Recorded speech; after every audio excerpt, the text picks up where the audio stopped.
So hello, what's up? Good morning to everyone. Once again, welcome to my YouTube channel. And welcome to my vlog for this day. English. Yeah, so matagal-tagal tayo hindi naka-upload.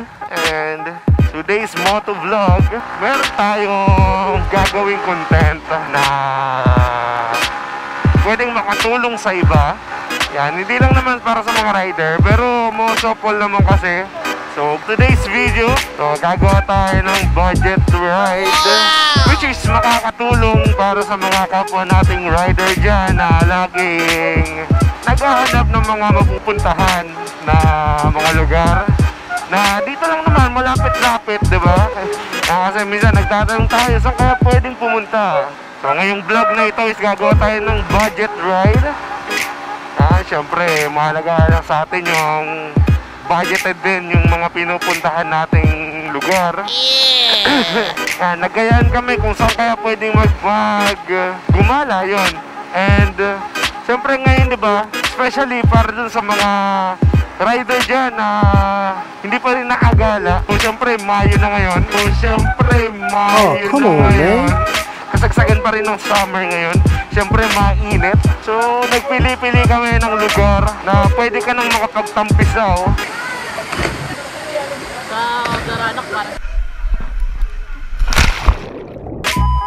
So, kung ikaw ba ay solo rider, merong angkas o wala, or group. Yan, kung naghahanap ka ng mapupuntahan, so ito, panoorin mo tong vlog na ito.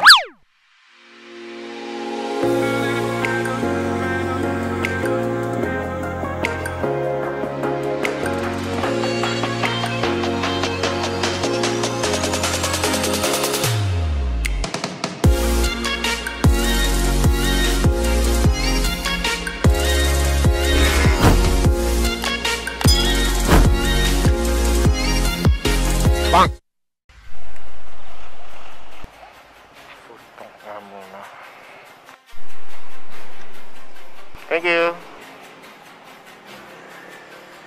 So ayan, bali I started. Nagkumpisa ako sa Shell Pugon kasi kilala yung Shell na yan sa mga rider, lalo na sa mga riders na umakyat ng Marilake. So yan, ginuggle map ko siya kung gaano siya kalayo from here sa Shell Pugon. And then, so yan, so sabi nasa 1 oras din. And then nasa mga 37 kilometers ata. So yan, kung nakita nyo kanina sa Shell Pugon, diba? Diyan talaga kadalasan ng meet-up. Yan yung tinatawag nilang Shell Pugon dito sa Marcos Highway. So kung nakita nyo kanina, maraming riders dun sa Shell na yon. And then, yung iba nagsalisan na. So kahit mga vloggers, yung mga sikat na vloggers, diyan talaga nagme-meet up kapag halimbawa meron silang mga meet up na mga nakakasabay nila. And then nagpagas na rin ako kanina kung nakita nyo. So pinultang ko na kasi syempre para sure na balikan. So yan, syempre galing doon nagpagas ako ng mga 200. Siguro alas 300 din. Pinultang ko na. Yan, so sama na natin sa list natin yan. And then nandun pala yung kasama ko. Dapat doon kami mag-meet up ng kasama ko, si Gerald. So Shell Pugon, pero sabi niya doon na lang daw sa SM Cherry. Yan, so malapit lang naman yun on the way. So dito lang yun, pag-akyat. Tapos nakita kita dito. Pray muna kami.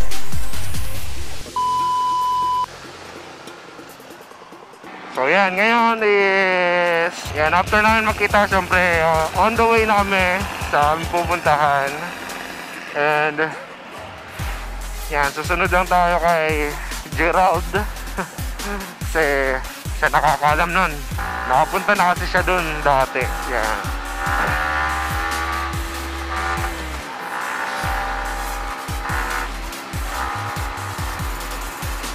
Antipolo pa rin siya, so malapit lang talaga. Ayan, matagal-tagal tayong hindi nakapag-ride. Mga ilang buwan din.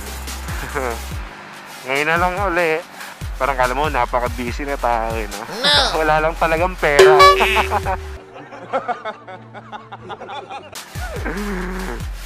Yan, speaking of walang pera, mukhang malapit lang naman siya. Yan, so gagawa nga pala ako ng mga content na about katulad nito na budget ride. Yan. So nga pala guys, hindi ko pa pala na-introduce kung saan kami pupunta, no? Pupuntahan nga pala namin is San Isidro Antipolo. Yan. So yan yung pupuntahan namin ngayon guys. Bago namin itong puntahan, chinek ko muna siya sa FB. And marami siyang nagpo-post actually. Marami nagpo-post about sa San Isidro Falls. So marami nagpo-post sa lugar na yan. Bakit hindi natin puntahan, di ba? Titignan ba natin yung San Isidro Falls kung pasok ba siya sa mga budget ride natin. So nakalagpas na tayo sa Gate 2. Gate 2 Antipolo. Di yata gumagana isang kong camera. Kakainis. Nag-SD error siya. So I think di na kami aabot ng Marilake. Masyado nang malayo yun eh. Dito lang kami, bandang Antipolo. Oh, nakaka-miss mag-ride. Na-miss ko to. Mga previous vlog kasi natin, mga ano lang, mga paayos ng motor. Paganda ng motor. Nakaka-miss yung ganito, ano. Siyempre pandemic. Limitado na yung mga alis. So, siyempre iwas lang sa kumakalat na COVID ngayon. So yun nga pala guys, ano, kung bago ka lang sa akin channel, so baka naman. Sa mga nanonood na hindi pa nakasubscribe, yeah.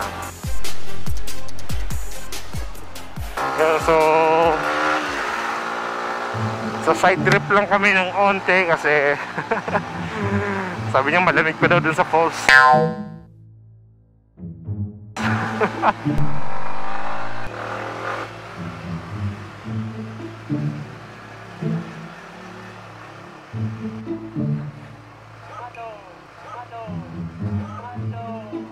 Sarado daw.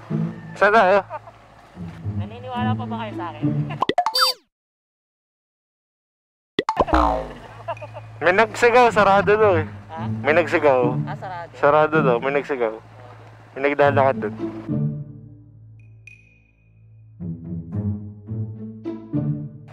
Tingnan natin.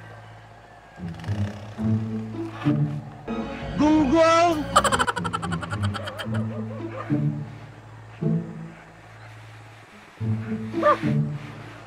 Morning po.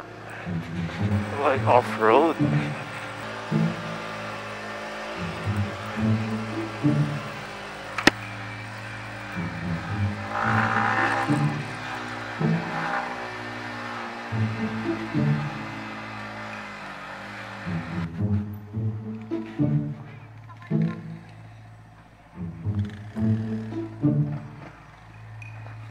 Oh, ano to?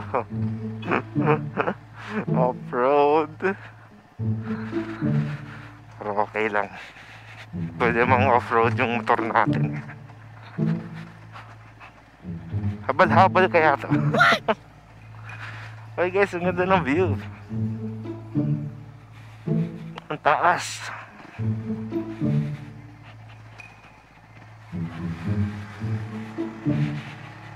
So yan no, nililigaw na kami ng aming kasama.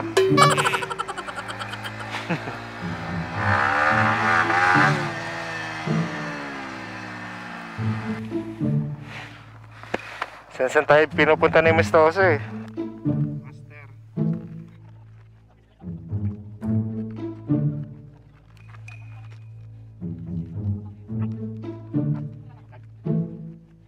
Bukas na ba yung Daranak?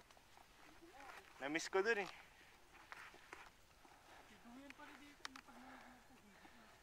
Okay, dito pala yan. Kaso sarado ata to eh. Wow!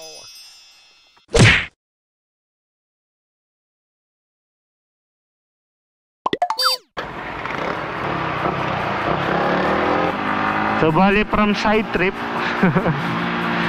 from side trip nag picture so bumalik na kami sa highway. So malapit na daw kami. Yan, so maraming rider ngayon. Saya.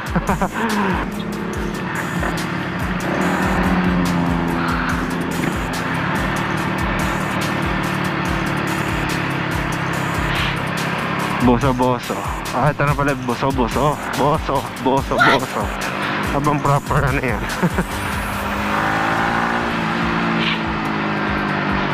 Yun, nandito na kami sa boso-boso. Yan, kakain muna kami. Kain muna? Ay, ba tayo? Sige, tara.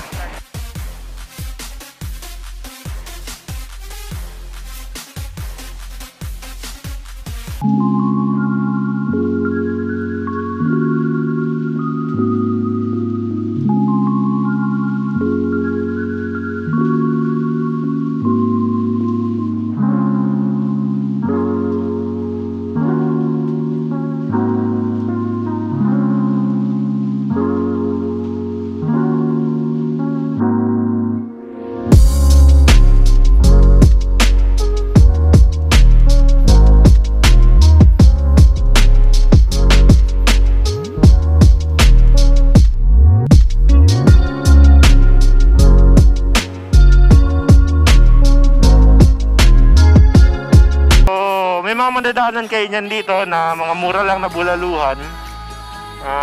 For sharing na.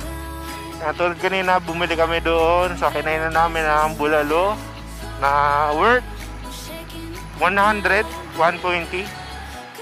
For sharing na yun. Siguro mga 4 na kayo makakain. So talagang ano lang, budget lang.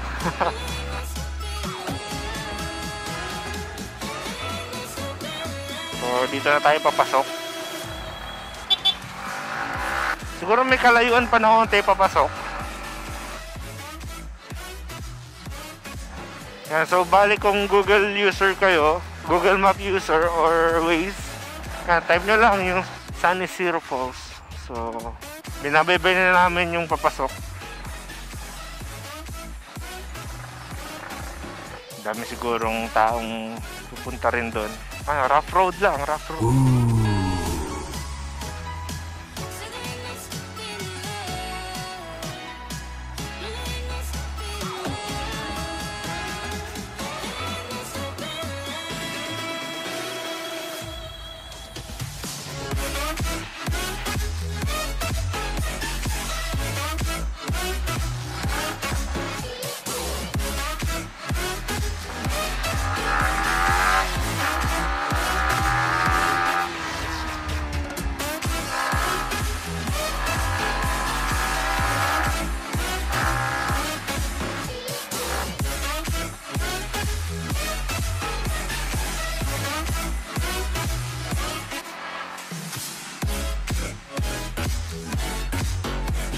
Grabe pala yung daan dito.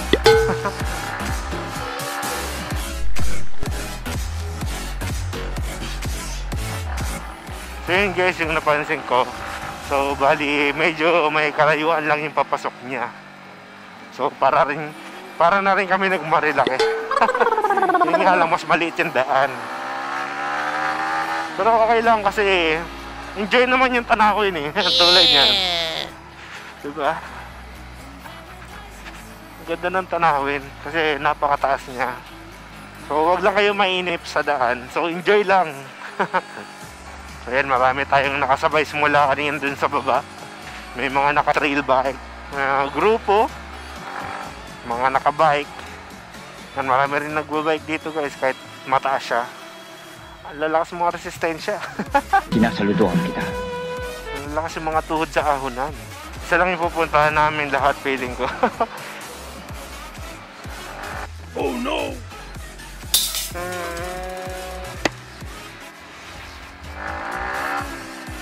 Oh, rough road. Maganda siguro to pagbasa.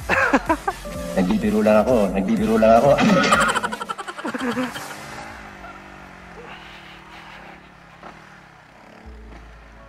Dula siguro ng gulong ko pagbasa to. Oh.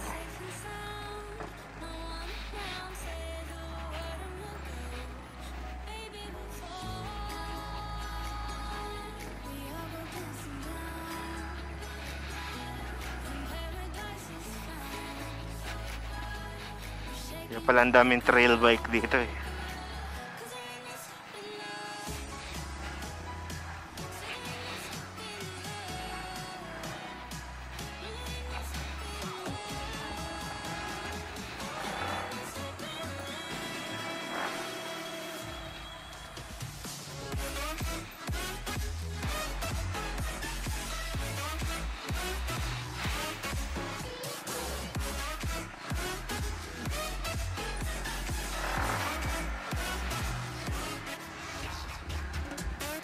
Wow, cool!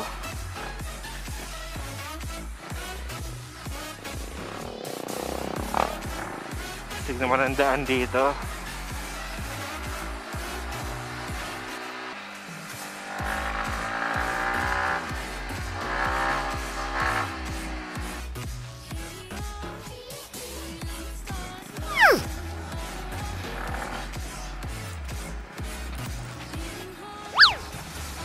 Naks naman oh. Ang pogi magabang oh. Mala Jericho Rosales. Napasabak sa off-road.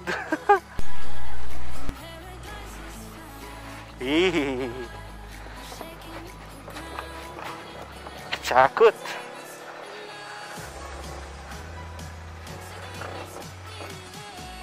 Dito na lang.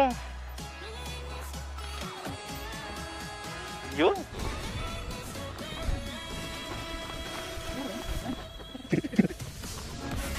Ito yung ano.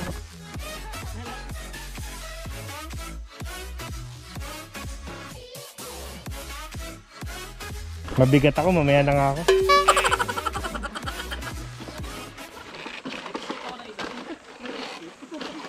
Katakot, you know, baka lumusot yung paa. Uy!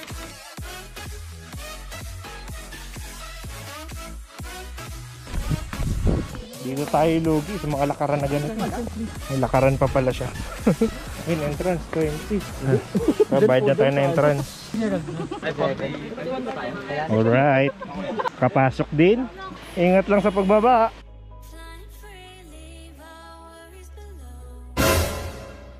Oh my God!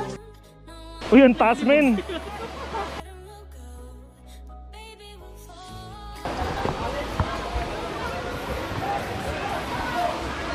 Ay, buhay!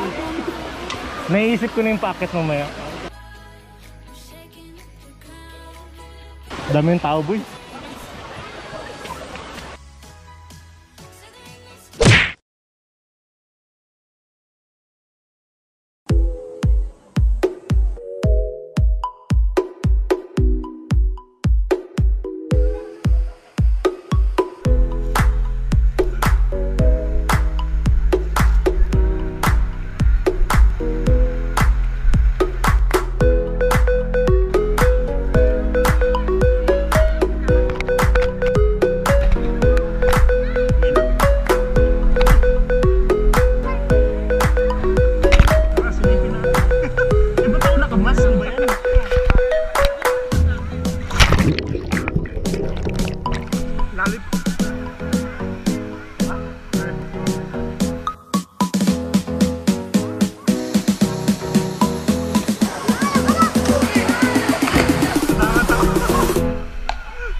So hello, what's up? And ito na, pauwi na kami.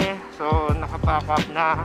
Hindi na kami masyado nagtagal kasi mahirap kasi daming tao. So umpisa pa lang, siyempre kung makikita nyo, off-road siya. So, may mga trail. So hindi lang yan, pati yung dami nga nagbabike kanina. About naman sa falls, yes, pasok siya sa budget para sa akin kasi malapit lang siya. And then mura lang ang entrance, mura ang cottage, and maganda yung mismong falls. So merong mga nagja-jump, makikita niyo sa video. Kasi sa sobrang lalim niya, so wala kayong intindihin na bato sa baba. Based dun sa mga taga dun, na sabi daw nila mga 30 ata yung lalim, 30 feet. Okay talagang tumalon sa tubig ng safe na safe. So ma-enjoy mo rin siya, ma-enjoy mo siyang mas langoyan kasi malawak siya, malawak yung mismong siswimingan mo. And hindi lang yung part na yun, siyempre meron pa hanggang sa pababa ng pababa. Kasi actually meron siyang 7 falls. Ito yung falls daw doon, sabi ng kuyang taga doon. Pagpasok nyo doon, entrance, kayo nang bahala kung saan kayo pwesto. So advice lang kasi tulad namin kanina, medyo tanghali na nakadating. So wala na talagang aasahan na cottage kasi sobrang unti lang ng cottage doon. Siguro inaano pa nila dinidevelop pa nila yung lugar. So sa mga walang cottage tulad namin, mga hindi na nakaabot, naghanap na lang kami ng masisilungan, yung medyo may lilim. And then may mga lalaki doon na nag-iikot para kung gusto mo na meron kayong harang. So gumawa kami para bihisan lang. Kung gusto mong magubad, magbihis. So yun, nagamit namin siya. And then yun lang kasi actually trail siya talaga. So hindi siya advisable sa mga matatanda para sa akin kasi sobrang delikado niya. Kung makikita nyo kanina yung mga medyo nanay na, so hirap na hirap sila pababain, paakyat, paalis kasi sobrang tarik niya guys, sobrang tarik ng daan niya. And then mabato, para sa akin kasi para siyang Wawa Dam. Kung alam nyo doon, napaka mabato niya, daming bato. And then karamihan mga talagang matatalas na bato, madulas, especially pag doon ka lumakad sa medyo mabasa, talagang yung mga lumot niya sobrang dulas. So careful lang din kami kanina. So talagang may time na talagang mapapakapit ka rin sa mga bato. And then tulad nga namin kanina kasi na naghanap pa ng pwesto, mapipwestuhan. So medyo doon kami napunta sa medyo mahirap lakaran. So nandun kami sa part na medyo malalaki talaga yung bato. So advice lang din na agahan talaga sa mga gustong pumunta kung gusto nyong magkaroon ng cottage na maayos and malapit-lapit. Yung tipong malapit na lang din sa entrance para di na kayo mahirapan. So yun, about cost naman sa nagastos ko, siguro gagastos ka lang naman siguro sa gas ng mga 150 to 200. Pero para sa akin kasi, bali pinultang ko na siya ng mga 300. So 10 liters kasi itong tank ng motor ko, plus yung kinain pa namin. Siyempre pwedeng magdala ng food sa loob. Kayong bahala kung magdadala kayo ng food para hindi na kayo gagastos. So pwede yan. Pwede rin magluto. Actually, ang dami nagluluto doon, nag-iihaw. So, kayo na lang bahala. So, yun, I think hanggang dito na lang muli ang aking video. So, bago ko to tapusin ang video, ang vlog na ito, inaanyayahan ko muna kayong subscribe ang aking YouTube channel. Yan. So, i-click na rin ang notification bell para laging updated sa ating video. Ingat sa ating lahat. Ride safe always.